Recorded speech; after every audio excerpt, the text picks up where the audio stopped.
Life is full of good things and bad things, good luck and bad luck. No life is perfect. No person is perfect. And no life is ever going to escape sadness.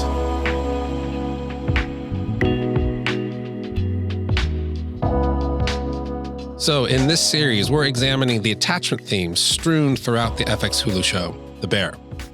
We will be discussing in detail each episode as the story unfolds, so that you can watch or rewatch before you listen and then follow along with our discussion. We have seen all the episodes, but we won't discuss any content beyond the episodes we're discussing. So if you haven't seen the show, press pause now, go watch, and hop back on to the podcast. Hello, Michael, again. Hello. It's so great to be back. It is great to be back. And part of why it's so great to be back is it's time with you. Absolutely. But also because you always make a lovely cocktail for us. Thanks. What are we drinking? Well, I want to interrupt that. One of our listeners says we've been flirting, which has been a fun comment to read. Absolutely. Mm-hmm. First of all, not afraid of it. No, not afraid at all. Second of all, not afraid of the perception. Second of all, strictly platonic. Right? Right.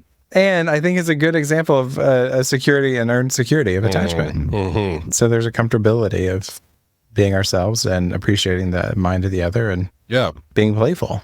So and can radiate into all domains of life, be it professional, personal, romantic. So it was a fun comment to see and get. And I was like, I think they asked if they were picking up on it correctly. Yes. I'm like, you are. Sure. Yeah. So with that, I'll go into the drink. Today, we are going away from the bourbon. Yes. Because someone's been complaining. With that, we are doing an Italian margarita. And the recipe will be in the show notes. And there'll probably be a video as well with how to make it. But it's a play on a classic margarita. What makes this Italian is the addition of amaretto.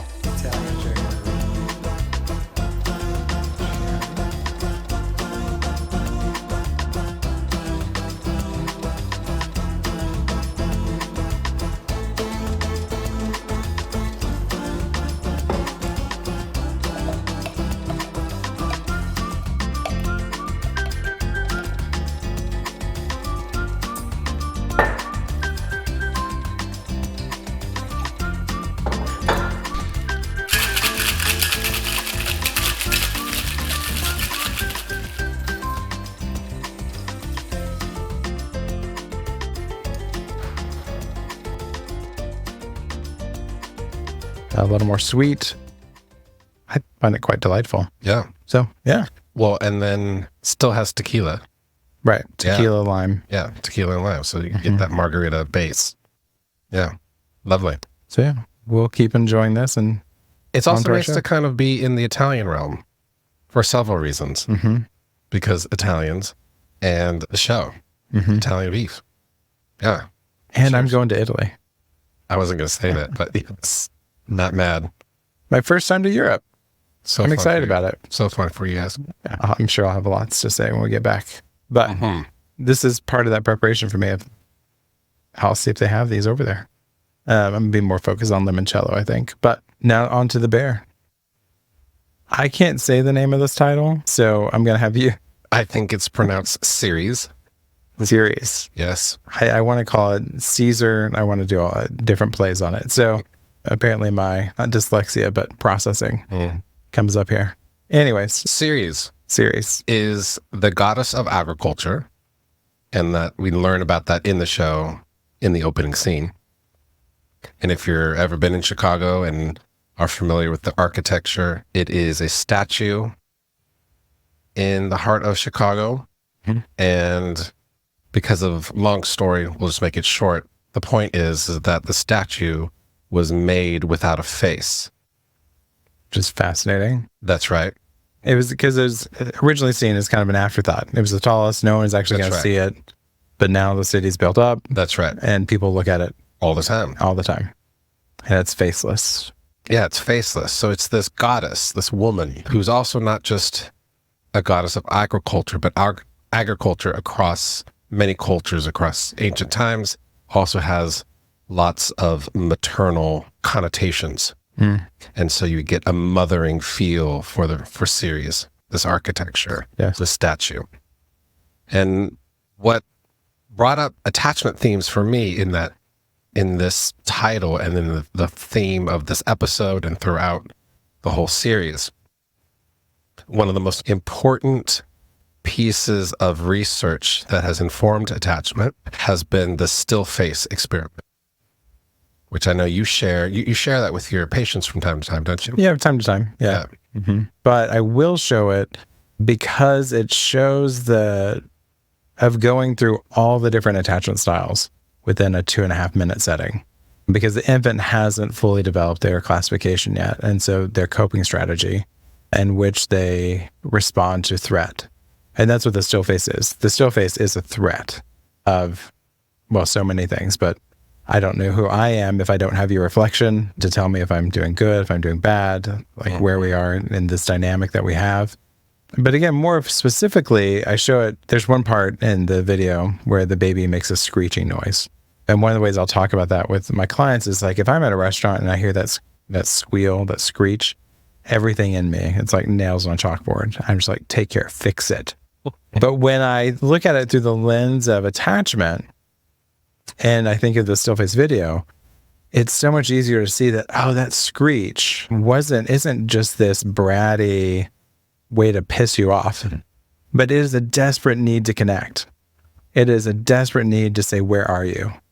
And so, in relating it to an adult relationship, like, this is what we're doing. I'm here to help you see that when this is happening, when your partner screeches, when they do this, that it's actually a desperate attempt to connect, although it can look like and sound like, feel like, all the things like that they're against you. And so, it goes through the dismissive, where the baby turns away, and then the disorganized, where the baby loses control. So we see all the different forms of attachment classification in that 2.5 minute video, which is fascinating. So face-to-face connection is crucial. And even if one or both parties are blind, there's still a kind of orienting one's body to be face-to-face with each other. And that kind of presence that is alive. There's an intimacy to it. Yes, it is the definition of intimate. It is an alive and enlivened connection that's happening. And so when a mother doesn't have a face like the statue, or when a mother doesn't have a face that's alive, like the still face, or when maybe a parent is experiencing extreme psychosis and they're catatonic, or they've been having some sort of traumatic flashback and so they're dissociated, or they are experiencing major depression, just not available, or postpartum depression, and there's a flatness to their expression. Right. Babies suffer in their development. And I have a hypothesis or a hunch that, whether it's intentional or unconscious by the writers or not, but they are giving us a clue about the mothering experiences that this family has received, Michael, Carmi, and Sugar. Right.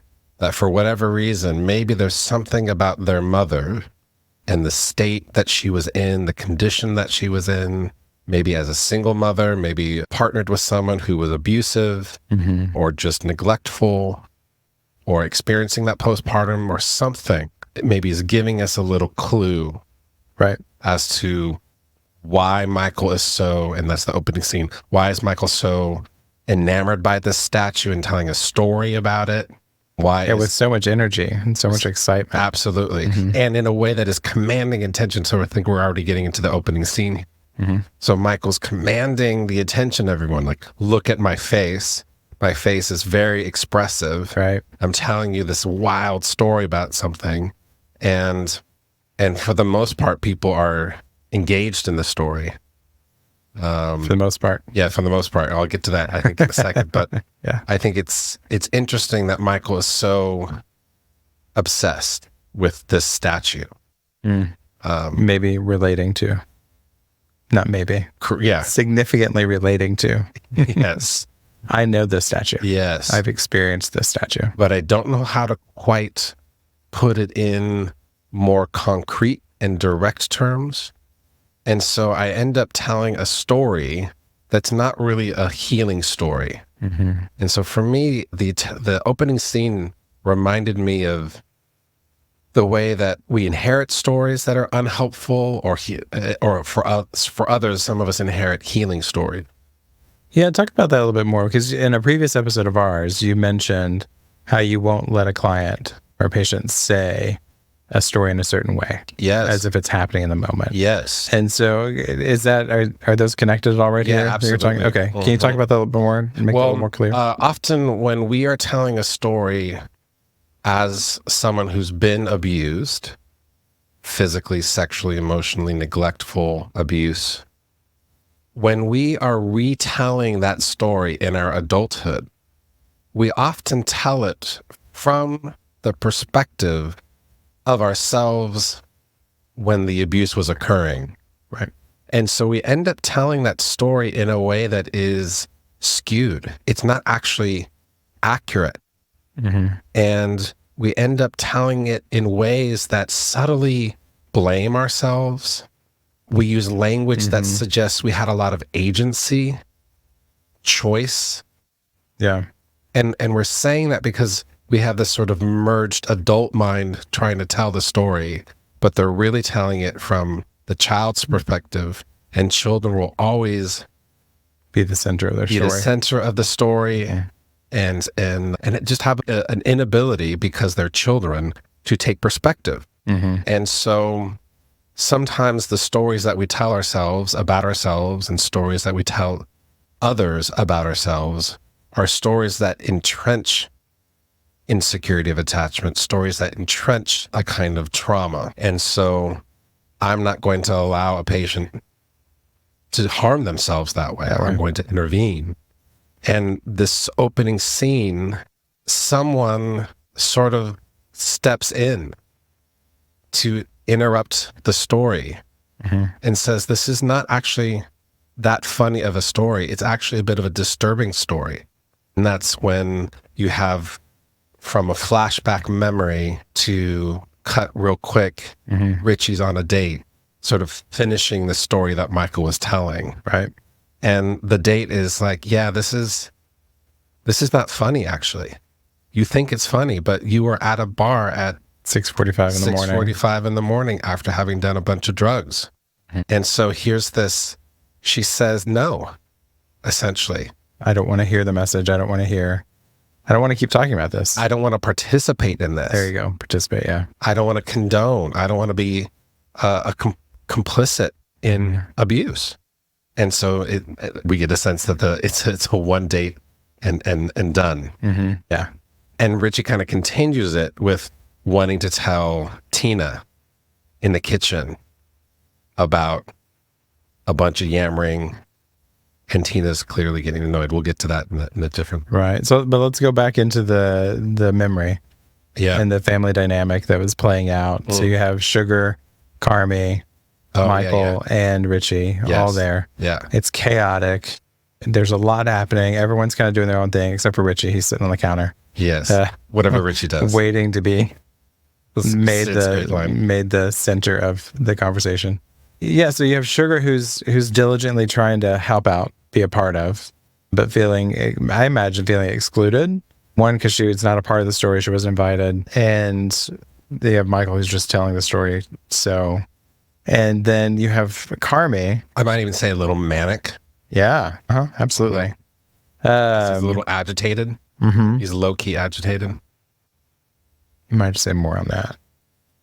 But yeah, well, I mean, he's exuberant, but he's like cussing a lot. He is cussing, and he's agitated if he can't get the story the way he wants to tell it. Yes, so I'm not saying that he's mean and in a bad mood, agitated, but he's low key. Like if there was somebody in that room that wanted to tell the story differently in a more healing way or confront he would have probably escalated in that sort of manic, agitated.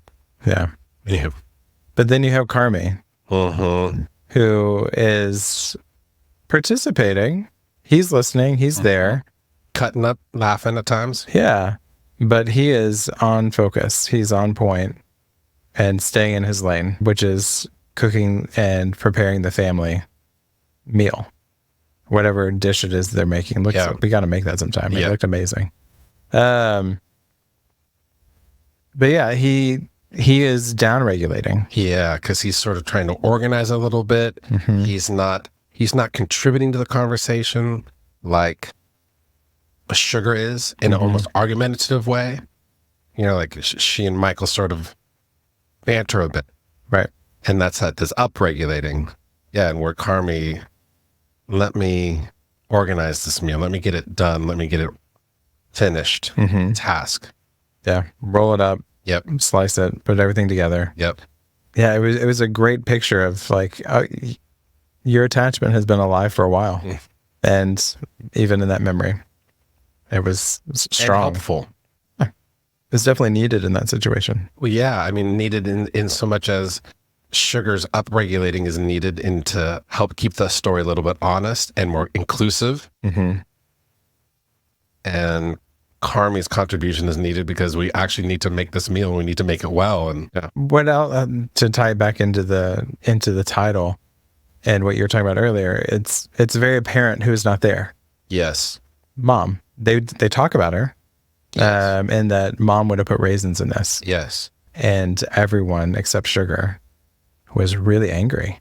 Like, we will not do that. Yes. So Mom is there, but is not faceless. there. Keep Mom faceless. Yeah. That was interesting. Which sort of keeps Mom problematic, likely. The relationship with Mom. And including the one inside, the mom that's inside them. It sort of keeps it alive. It's not really resolving something. It's an attempt to solve something, but it's not resolved. Yeah. So it breaks from the opening, and then we have the dishwasher. Yeah. Who comes in hot, comes in strong. It was a great scene, and I'm afraid to do it too loud here on the microphone. But he just comes in. Yo. Yes. Yo. Yeah. And then questions himself a little bit. Like, wait. Yeah, in terms of can I do that? Am I allowed to say it like that? Like, can I be that assertive? Yeah. Can I matter that much? Yeah. And Carmi's like, yeah. Make it worth it. Make it count. And then he asks for what he needs. Yes. On behalf of probably all the other dishwashers. Right. Which is, take this tape off. When it gets to us, we can't manage it. We can't do the job, but we're supposed to do. Yes. So within this system, help us. Help you. Yeah. But within this system that's been set up, I can't do my job. And so I'm reaching out. I'm asking for what I need. Yes. Stating it clearly. Advocating. Yeah. Like all great signs of security. And including, it's not just for my needs, but it also has a collaborative, because it's not just for me, period. It's for me for the system. Right. Because you all, trust me, are going to want some clean dishes, and you're going to want them on time. And so it has that, in terms of Brown and Elliott, their seminal work, one of the key aspects of healing. These researchers, among others, are very interested in how do we move from insecurity to security? How do we develop aspects of security of attachment? How do we move toward it? Our academic language is earning your security. I don't like that language, but there it is. It's out there. And so one way that you do it is you foster collaborative attitudes. You foster a collaborative stance. Right. You foster collaborative behavior. And so the brigade is working to some extent because it helps clearly define our purpose, our roles. And everyone matters. And everyone matters, absolutely. Especially the way that they are embodying it. And so here, the system, the family, is starting to work better because all parties get to advocate for what they need. And then we all get to work toward meeting that need. Right. Because it's all one. Yeah, it's beautiful. I think the only thing I would add to that is like the idea of earned security. I think we develop in that security through repetitive experience. Sure. which is why I'm such an advocate for the therapy process. That's right. That's what we're doing. Is within the office, I want to have these experiences over and over and over so that your system gets accustomed to it, gets to feel what it's like, gets to experience it differently, and therefore move towards that sense of safety and security. Whether that's with you as an individual or you as a couple working with you. But either way, you're going to, by coming into the therapy office, you're going to experience, I want you to experience that at least, so that you have something tangible to experience, practice outside. And it's not just when I say practice, it's not a task, right? But it's to experience, I am allowed and it's necessary that I talk about what I need, ask for those. And it's okay that I'm clear, succinct. Anyways, I could go on a long tangent there. I'll stop there. Well, this is a show. This is a like theater or Hollywood or literature where we may not get a true factual piece of how people change. Yeah. So the kind of change I think we're going to be talking about that we see in these characters is obviously happening very quickly. Our understanding, attachments, science's understanding that change from insecurity to security it's a long game. It's not something that changes quickly. Yeah. Requires that repetition. It requires repetition under multiple kinds of conditions. And just like humans and our development, development occurs not only across the lifespan, but capacities take time. Right.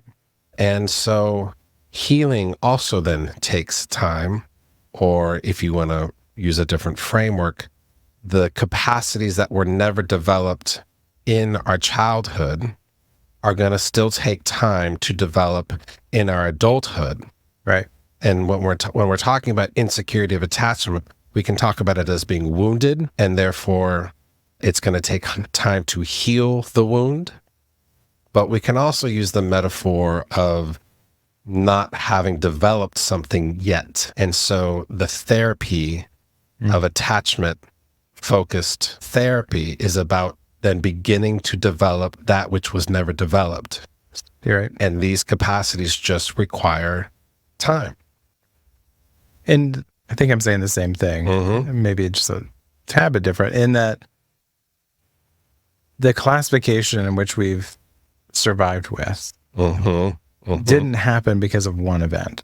Absolutely. It is a repetition over and over. That's right. And so it takes repetition of something else to live experience to be different. Yes. Right. Yes. No, I'm glad you highlighted that because so often, especially young parents, are very anxious and worried about harming their children and wanting to give their children a better life than they had. And will come into a session bereft of any hope because they had a terrible evening or terrible day or terrible week with one of their kids. And while we take them all serious, attachment wounding or the building of insecurity of attachment is not built in one day. It's not built from one event. Even when there are really difficult, challenging, and upsetting and hurtful encounters between a parent and child, it still doesn't make for the establishment of a classification. Right. It's really about repetition across time. Repetition, but also what also doesn't get it stuck, and what I always want to come back to is that if there's repair That's right. along the way, then we don't get stuck in those places. Yes. That's the best hope I think we all have. Yeah, absolutely. And it's never too late to repair. Not only is it never too late to repair, that's actually what the damage is when there isn't a repair. Right. That's what actually gets us stuck. It's not the fight where we had or being utterly missing the cues of your child and being misattuned, but it's actually the lack of repair of those events. Yeah, that really hurts. And it's never too late to repair. Yeah. Even within one's own mind. You know, when we don't get the gift, the opportunity to repair with the people that we've been harmed by or been harmed with or have harmed, if we don't get that opportunity, the mind is an amazing thing. Yes. That we can still engage in that healing, restorative, regenerative process and repair within. with support. Absolutely. I love that. I love everything about that. All right. That was a deep dive. Yeah. I love that though. Good job.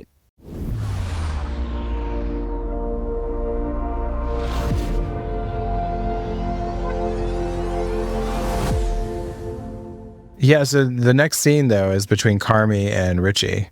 And it's one of those scenes that it's back behind the restaurant where we noticed in a previous episode, this is where a lot of healing happens. Yeah. A lot of repair It's really lovely. occurs. Oh, maybe we should start thinking about the back dock as the therapy office. Oh, interesting. That's an interesting metaphor that just, anywho. Came up there, yeah. What's? So, but Carmi comes out and he has this really, I don't even know what to call it. It's kind of, to me, it sounds a little dismissive, avoidant-y. I don't necessarily think you can classify that, but it seems classic Carmi. A little defeatist. Yes. A little Eeyore-ish. Oh, Eeyore. I've been described as Eeyore before. Spirit animal, yes. Do you have the line? Yeah. Pretty succinctly. Carmi comes in and it's like, after they're sort of having a bit of a discussion, Carmi asks, what's that thing? Because this is what is on his mind and he's coming aware of it, it seems. What's the thing when you're afraid of something good happening because you're afraid of something bad happening?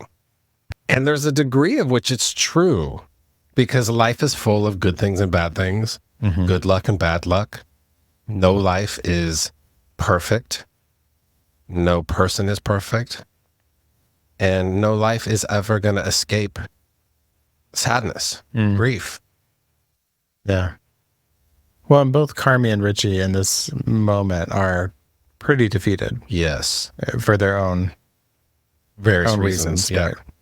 And it is sort of lovely the way that they meet each other and maybe supporting one another a bit. Yeah. Well, and I found it interesting that Carmi just reached for the cigarette without asking and Cousin just automatically handed it over. Yeah. So it's the idea of we're in this misery together. Yeah. Even though it's different. Yeah. And even if we, in our minds, have classified them in different ways, still capable of supporting one another and meeting one another. Oh. It may not always be well done and consistently and optimally. But behind the restaurant.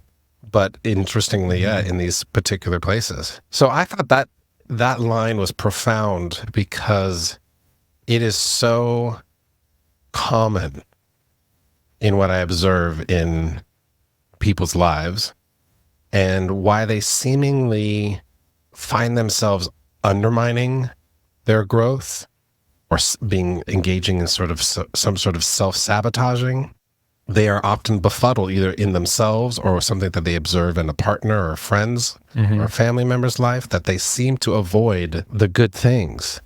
They seem to freak out when the good things are coming, or they seem to thwart it, or they seem to not even take it in, and it befuddles people. Right, but it's definitely a symptom of insecurity.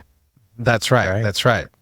And I don't know how you're going to explain that. The way I explain that is that when you are so afraid of something bad happening, your mind's attention, your orientation, your nervous system is in a state of threat.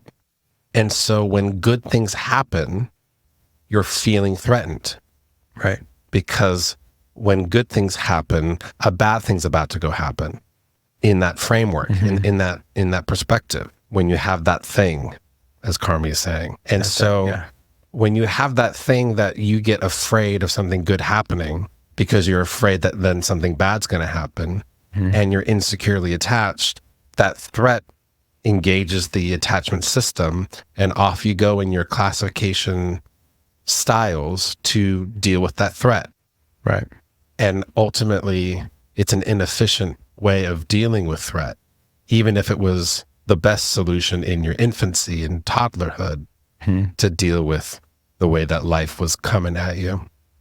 Yeah, I think the symptom piece of it that I look for, that I'm watching within my patients, is rigidity. And so that's on any side of the insecure spectrum. Yep. Is a rigidity which limits our capacity to see and reduces our ability to play. Like one way I might describe it is that if if I am running from a dangerous bad person, like someone's coming to attack me, Like a bear.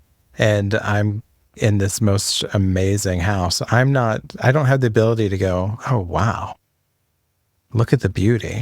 Like, I love how this is arranged. Look at that piece of art.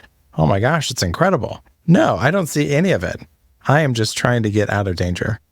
And so there's a rigidity of what I can experience, what I can take in, what I can observe. We just become limited. Yes. And it's a survival tool to not pay attention to extraneous variables. Right. It's a survival. It's part of our nervous system's response that when we are threatened, Right. our peripheral vision narrows, Right. our hearing goes to the poles. We hear the high pitches and the low pitches, but we don't perceive the middle ranges. That's all evolutionarily adaptive. Yeah. So that you survive the bear running after you and don't get distracted by, oh, a butterfly, or how pretty that waterfall is, or yeah, what a lovely home that has been architecturally designed. This mid-century modern vibe is Love it. Yeah, so it's adaptive. And then the problem that happens the difficulty that happens with the insecurity of attachment is that we tend to experience more threat more often. We see threat when it's not there, or That's true. just our bodies are reactive to slight threats. And so then we don't perceive reality in as whole of a way. We don't hear reality in a whole range of a way. And that compromises our capacity to take perspective. It compromises our capacity to think. Does this ever happen to you in your session where your patient may be describing an event where they were experiencing threat, right? And the way they wanted to comprehend it, and the rigid way in which they were seeing it, and I'm asking the question, I don't know how to ask it, but just tell you how I do it. Yeah. Like, do you feel what I feel? But I'll get there so confused, because I'm not in threat. And so I see all the different options available. And I'm like, wait, what? Like, why? Like, there's nothing going on right here. Like, there's nothing. And so in that moment, I have to intentionally slow down and be like, hold on. Wait, slow down. And try to calm with them, regulate with them and their nervous system to bring some safety in, but to just open up the experience of, wait, I'm here, you're here. I'm not doing this the justice I want to do it and say it, but it's that moment in session where I'm just like, I'm not getting something. I am a mess of like, they're freaking out, but I see nothing. And it's not that I don't see anything. I have capacity to understand a little bit what's going on there, but I just know that's the moment of like, oh, it's happening. Yeah. It's happening right now. Yeah. And this is where we have to do the work. We have to start telling the story different. We have to start looking for different things, identify the threat, whatever it may be. Yeah, or we gotta get better capable of being soothed by a soothing presence, emotionally regulate. Or it's signifying that I need to attune to them. Sure. That I'm misattuning. But sure, that's possible too. Get reattuned. I don't know if this is similar. It's that moment where you realize you're having two very different experiences. Yes, that's it. Yeah. And in those times, maybe sometimes as the therapist, you're very aware that your state of mind is one of calm, and you're feeling organized and curious and interested and engaged and connected. And you become aware suddenly that the patient is in a very different state of mind. Right. And sometimes I have the sort of reaction of, as a metaphor of looking behind me, because there's clearly somebody in the room that I didn't know was in the room, that is threatening you. And I wonder who that is, what's their name, what's the experience, and I'm here with you to see that you're threatened, and I'm here to support you and to get through and navigate this threat. Trying to collaborate, be with. Yeah. It's those Sorry, are that was a magical tangent, moments. but yeah.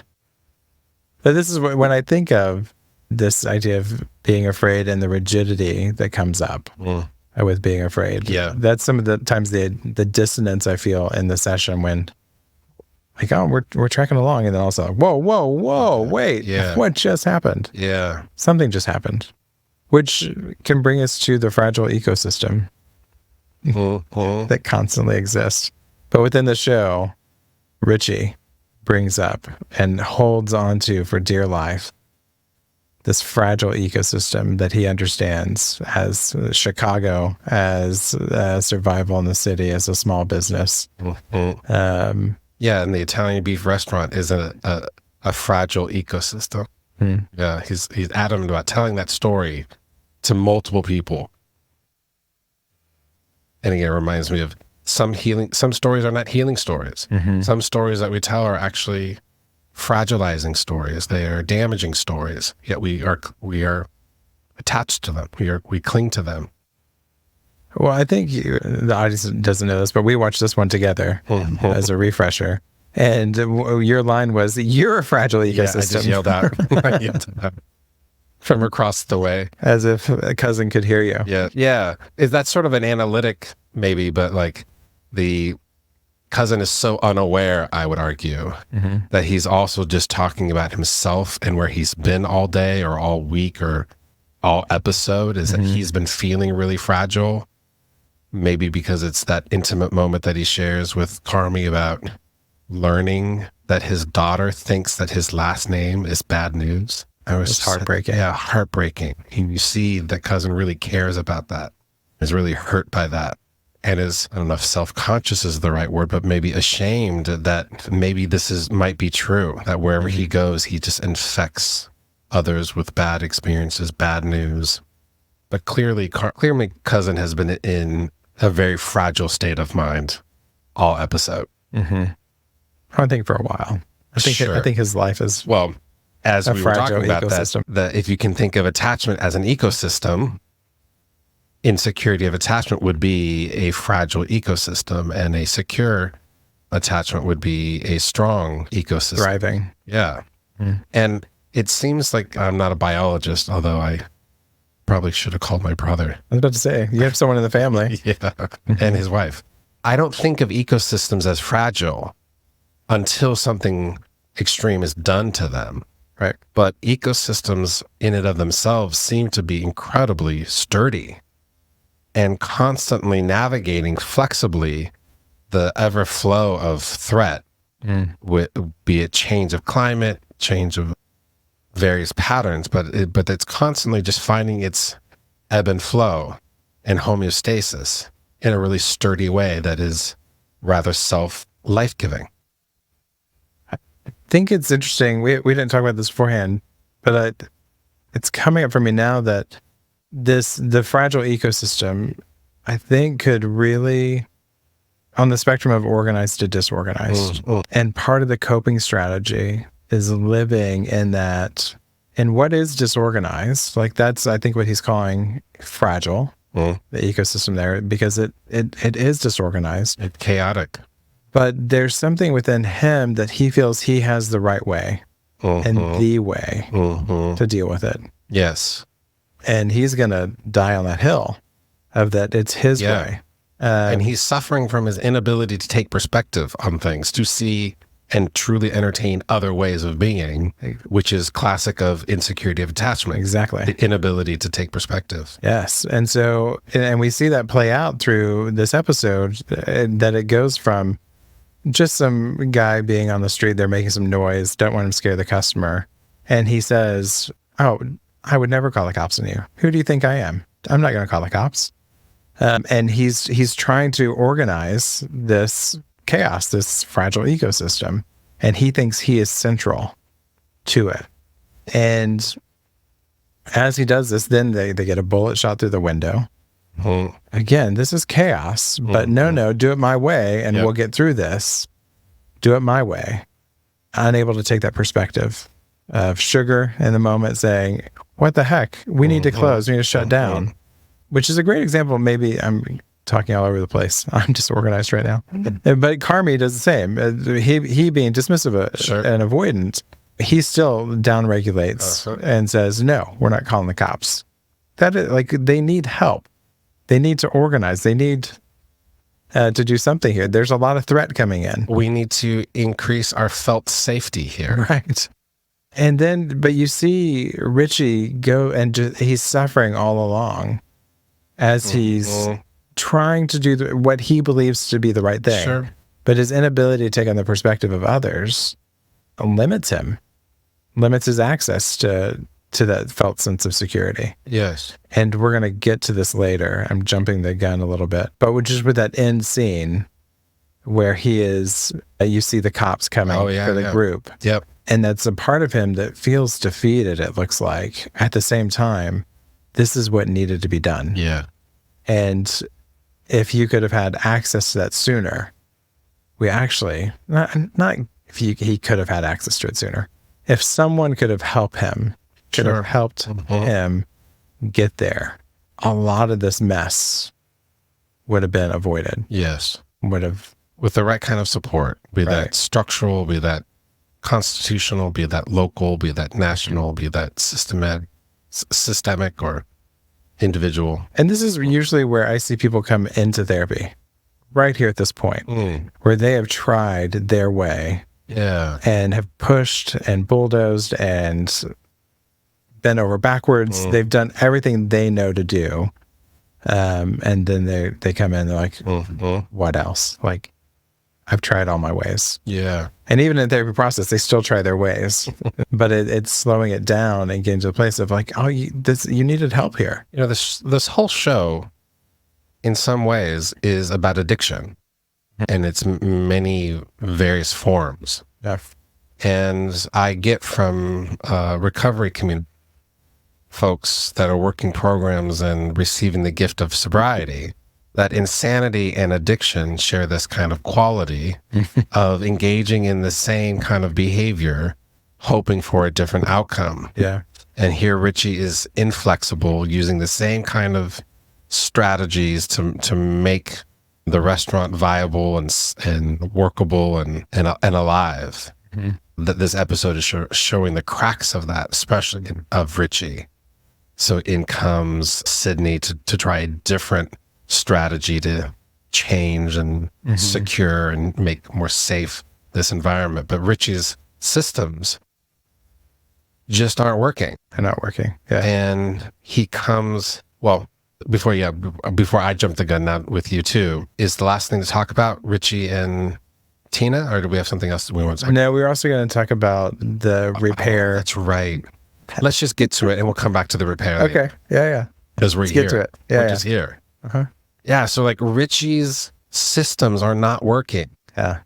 And he's been really resistant. He's probably been the one character that's been the most resistant to change.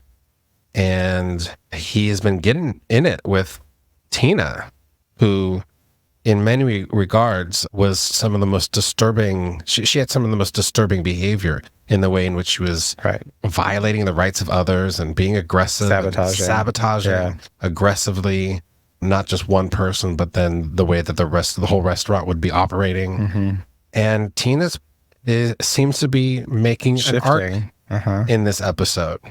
And she's agitated with Richie when he's just blammering again about some sort of dating or about the story of the faceless Ceres, goddess of architecture. And then later, Sydney and Tina are trying to sort of check Richie and be like, get to work. Excuse me. I'm trying to work. I'm trying to do my things.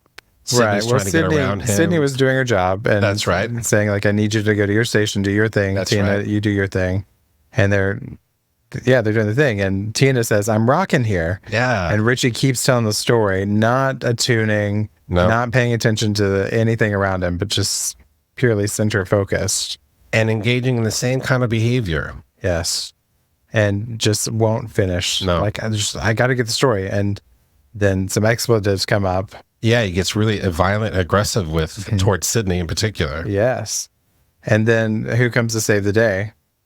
Your girl. Tina. Yes. And she takes him out. And as Richie's like destroying, throwing stuff passively. like a little child. Yeah, tantrum. And they go out, and then Tina has come to Jesus meeting. Yes. With Richie. Yeah, and I want to look up my phone because I don't want to miss her words. Okay. They're so beautiful. Because Tina is clearly, just like feelings, attachment is contagious. And Tina has caught security of attachment. She's experienced it. She's experienced on it. repeat several times now.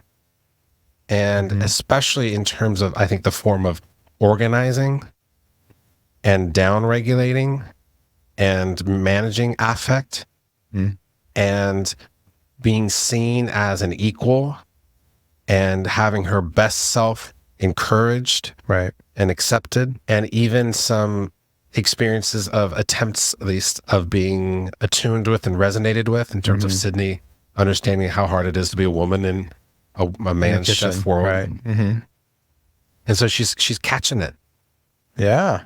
And she says that my game has improved.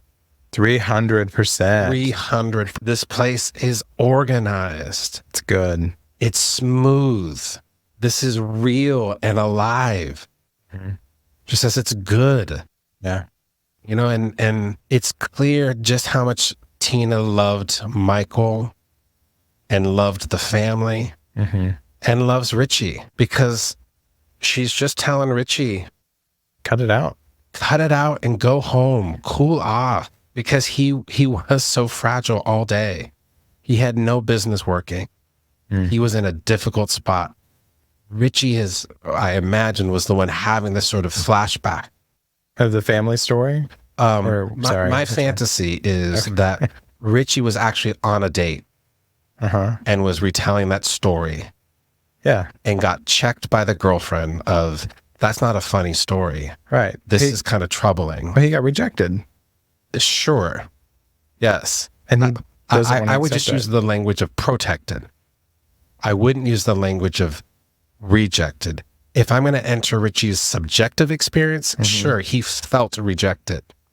But I see it as the date protecting herself and Richie if he decides to take this act of protection.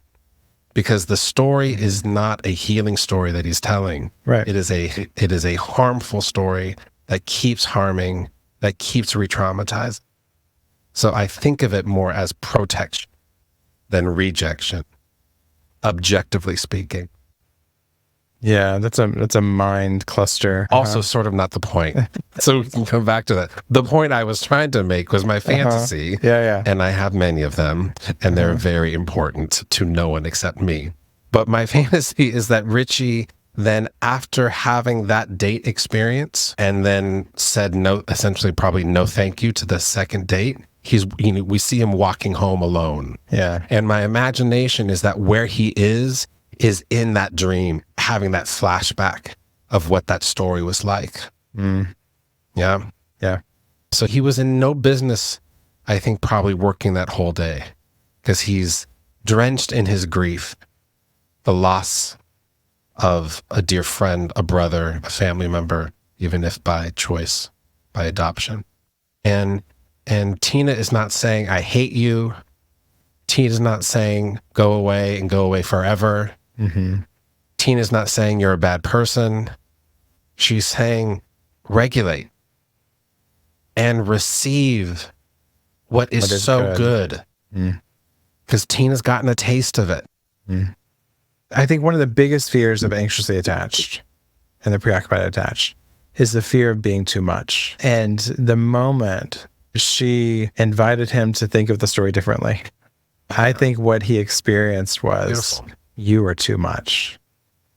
And so one of his greatest fears came alive, and he didn't know how to contain that, didn't know how to take it in, didn't know what to do.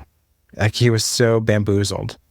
Why don't you listen to my voice message? Why won't you listen to it? You've got to listen to it. I have it right here. And his date is saying, you were at a bar at early hours of the morning. Like, why aren't we talking about that? And what he's hearing is, you're too much. Yeah. You're talking about the date. I'm talking about the date. Yeah. I think that's actually kind of where I've been confused this whole time, because I thought the dream you're talking about was the date. Oh. And you weren't talking about the date. And so that's where it mixed up a bit. This is delicate water that I want to wade in. Okay. It's challenging. And I hope to do it service. Okay. And I hope, much like our commenter about our flirtatious energy, commented that maybe we've handled well, not shaming people, but also explaining. Yeah. I would argue that there's a more important, greater fear that's sitting right behind or underneath the I'm too much. And I think what the greater fear is that, and then you will go away. Oh, yeah, absolutely. Because folks that are on the spectrum from organized to disorganized, the closer you get toward the disorganized of attachment, the spectrum of secure and insecure, the farther you get toward the insecure spectrum, the reality is it is too much. And often the emotionality is too much. It's too much for this situation. It's not commensurate. It's not contingent, right? Like somebody's emotional reaction to getting their Starbucks order that was wrong is too much affect, right? There's too much threat being perceived. And their Absolutely. lack of regulation renders the intensity of the emotion too much. So some of the greatest fear is just reality. They're fearing reality. It's true. And it's actually not the thing to really be afraid of. Well, part of Are too much. the Your feelings vulnerable are too much. The needs are too much. Yeah. But why they're too much is rooted in your own pain, in your own injury. Because there's a connection with being too much means being abandoned. Correct. If That's I'm right. too much, I will be left. Yes. And so the real fear is being alone. And how we navigate that in dismissive versus anxious versus disorganized is different. Yeah, because the dismissive side is not being enough. Because if I'm not enough, you won't want to be with me. Yeah, but the way I would argue that is if I'm not self-sufficient enough. Sure. If I'm not enough in my capacity to care for myself and provide, if my needs ever get too much, then I'm unable to handle them all by myself. Right. Yeah. So it's this delicate balance to hold with patients of not shaming them for being too much. Absolutely. Yet being able to speak very courageously that's too much. That's too much anger. It's too much anxiety. It's too much sadness. It's too much aggression, that it doesn't have any sort of capacity for some structure around it, from regulation, some perspective taken, an unawareness of your impact on other people, and you're having an impact on other people, and it's damaging, that the way that you are emoting and the things that you are saying are damaging to a relationship. It is too much. Yeah. And it needs to stop. Which is without a great any shame. Right, which is a great way to look at Richie's situation here. He was going through something. He experienced something. Absolutely. It was too much for this organized, functioning system that was existing. They needed to cook. They needed to get food out. They needed shift was on. The system was at play. And his emotional experience that is valid. Like, sure. He had a bad date. No one likes to not be liked. Absolutely. But it was getting in the way of the order. He was having an impact. He was intruding. Yeah. And so it was really appropriate for Tina to take him aside. Oh, absolutely. And say, this right here isn't working. Yes. Like, what you're feeling is real and you need to take care of it. You got to feel it. You got to address it. I love Go to like home. you too. Yes. Like, this is all real. And we're here right now. And it's safe and you can come and join it. But right now you're not able to join it. Yeah, you still belong to me, Yeah. to us. Mhm. But this has We to stop. want you, but this right here Yeah. isn't working. And in my mind, it's Richie's sort of rock bottom because he decides to finally take a different path Right. and not try and solve everything in the same patterns that he's been solving. Very chaotic ways that he does. Yeah. And he takes a step of faith, a step of surrender faith. And that's the closing song. I'm on the last train and I surrender. I think that's John Mayer. Yes. Uh-huh. And such great hope for Richie that he really actually takes it like Tina seems to be taking it. Hope. I'm still connected with that. That took so much bravery and I don't know what to call it, leap of faith, because he really had to go against what he truly felt was the right thing. Yeah, sure. He had to try something different. But he was really convicted that he could keep the ecosystem together. He thought he could contain it. Yes. Utterly unaware that the way that he's trying to contain it actually maintains its fragility. Right. Yeah. Exactly. Mm-hmm. So and that takes a lot of work. Like just like going to therapy, it's Sure. a brave step. Or taking your first chip, white knuckling it through your first meeting of sobriety. Yeah. People may not know what a chip is. Oh, sorry. But yeah. So in the addiction world or the Alcoholics Anonymous world, yeah, you would go, your first step is to, that's not your first step. One of the first things you would do is go to a meeting. Yeah. And you receive a chip, a 24-hour chip of sobriety. Yeah. And then you get other chips like 1 week, 1 month, 1 year. Yeah. But those are acts of grave courage. Yes, absolutely. That require you to go to whatever your rock bottom was. Yeah. All right. I'm gonna leave it up to you. Do you wanna talk about Oh yeah. I think we should. We should at least Okay. record it. Okay, we'll record it. Because I think it's good. Okay. Great. And we should be so afraid of long episodes. I mean, people can not listen. Listen, don't listen. That's Come my back to it. fear. I know. That's my fear. All right, Contain it. Let's face it. And let's record. All right. We're recording. And so we have the scene with Carmi and Sugar, which is every scene with them is so rich, meaning it just brings attachment alive. And you have two different attachment classifications trying to exist with one another. Yes. And Trying to live with one another, love Yes. one another. mhm. Yeah. And I think that's such a beautiful point in that, like we've talked about in some of the avoidant dismissive, how people can get it wrong and that we want to look at it as unfeeling, Oh, don't care, Yeah. unable to love. And what we see clearly through Carmi throughout this is he wants to do it right. and he dearly loves his sister. He loves her so much. He just doesn't know what to do and doesn't want to feel the emotions that exist, that he would rather focus on how do we fix it? The task of fixing. Yeah. And those hard. I almost didn't pronounce that well. Tell you later what I thought you were going to Okay. say. We have, there were several interactions in this episode with Carmi and Sugar, but one in particular, Sugar approaches and is the beef. Yeah. Oh, this is a scene where it's not therapeutic. They're not having a therapy session. Yeah. It's not repair. Yes.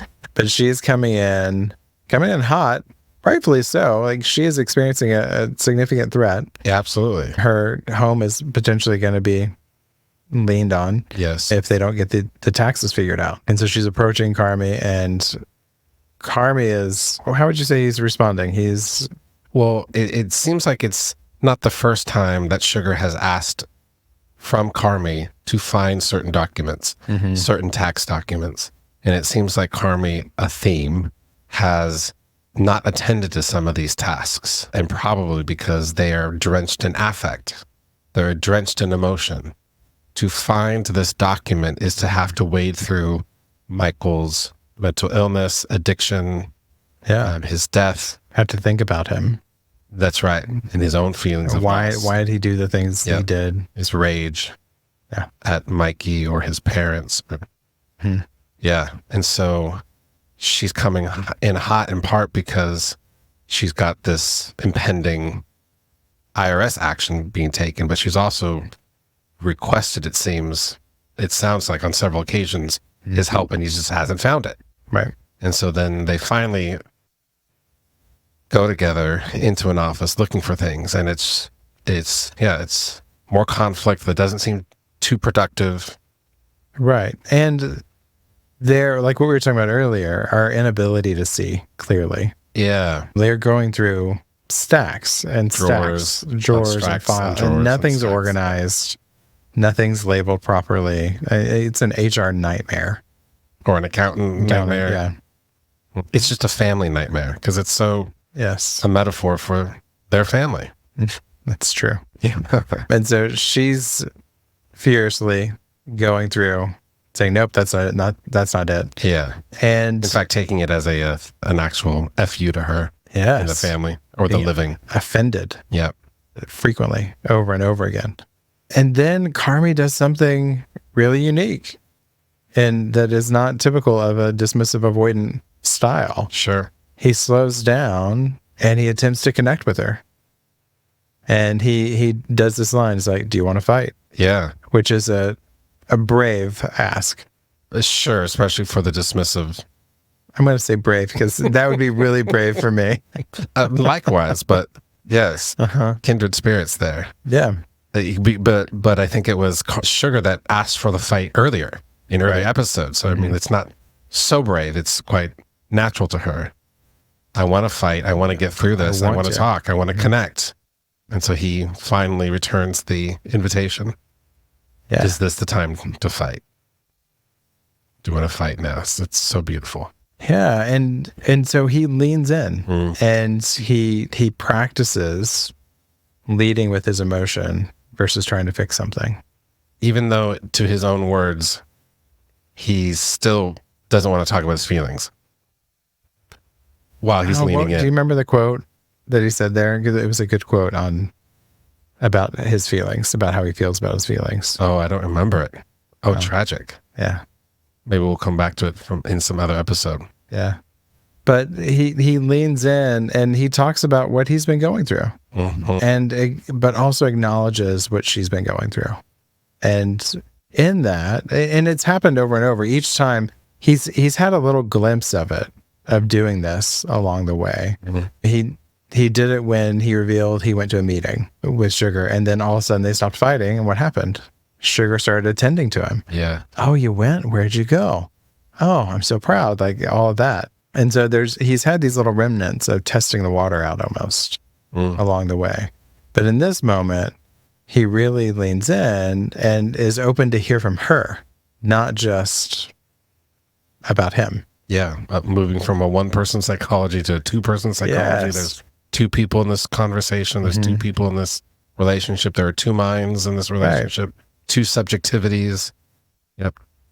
And so Sugar says, you never ask how I'm doing, which she said before, but not in this way. Yeah. She said, I had a brother die too. Yes. So very kind of aggressive attacking. Yes. A beautiful quip. Same message and here. All truth. No lies. But when he leads with that vulnerability, he invites her vulnerability. Yeah. And she's able to say this honest piece without this attacking, provoking way. And in a way that he can receive. Yes. Yep. That deepens the connection rather than thwarts it. Which I think it took him to take that risk. I mean, it took her to take the earlier risk. I mean, it really takes them both. That's true. I tell couples this all the time. Yeah. Like I use the infinity loop. That's right. We're not, no one's beginning, no one's ending. No, that's right. It's in this scene though. Right. Carmi he tried a different step, a different move. And this move paid off. It sets things in a different motion. Yeah. And he isn't on his sort of high moral, we got to fix this. Or not even, I was thinking, but I was thinking the kind of quip he says to her of, don't take a loan. Yeah, I wouldn't take out a loan with a drug addict. Don't co-sign. Don't co-sign, with a drug addict. And it's like, That's right. I mean, exactly. And Carmi seems like he's really avoided a lot of these entanglements with this family, even though he's absolutely still entrenched in it. And then fast forward in this other conversation, she admits and acknowledges that she knows that was a terrible decision. And Carmi meets her, not only mirroring back that he can understand that, shares vulnerably, I would have done the same thing, right? Like he just wasn't there to have done it. He probably wasn't asked. And so there's this beautiful meeting of their mutuality and acknowledging the internal struggles that they're both having, and on some level very similarly. Yeah. And what I love about this is that nothing is actually fixed. Zero. But what happens is the window of tolerance that we talked about last time is expanded. Yeah. And so they have so much more capacity for one another and themselves. And so we just get to operate now. We get to move through and keep going. Yeah, we've quieted the amygdala. Sometimes the threat, fight, or flight has been soothed. And when that happens, our peripheral vision now is restored. The brain now perceives the whole perspective that the eyes can perceive. And the brain starts perceiving the whole range of sound that ears can do that aren't doing under the threat. Right. And yeah, that's going to pay off very well. And the show revealed that, I think, really beautifully. Again, whether they're writing from an attachment lens or not, consciously or otherwise, it's just reflecting it so well. Is all of a sudden, lo and behold, oh wait, look, Carmi was able to find the document that was needed. Yes, in the midst of all the chaos and all the mismanaged paperwork, and in a file that's poorly labeled. Was it labeled as like bullshit or something? Yeah, like that was the important document file. So yeah, like. So when they were connected, true problem solving can occur. Yes. Even though the problem that's solved is the disconnection, right? Like the only sort of problem that's really fixed is the non-synchronicity of things. Yeah. The thing that's solved is a restoration of the flow between the two of them, of their subjectivities becoming intersubjectivities, co-regulating, supporting one another, valuing each other, leaving each other feeling safe, comforted, soothed, regulated. Yes. So now they can think and collaborate even more. It's a beautiful attachment moment. Yeah, absolutely. That's why it deserves to be in this episode. All right. Even if it's just a long episode. It's there. It's there, and this is long. Fun. And also this is... But that was episode 6 of The Bear. Well, until next time. Indeed.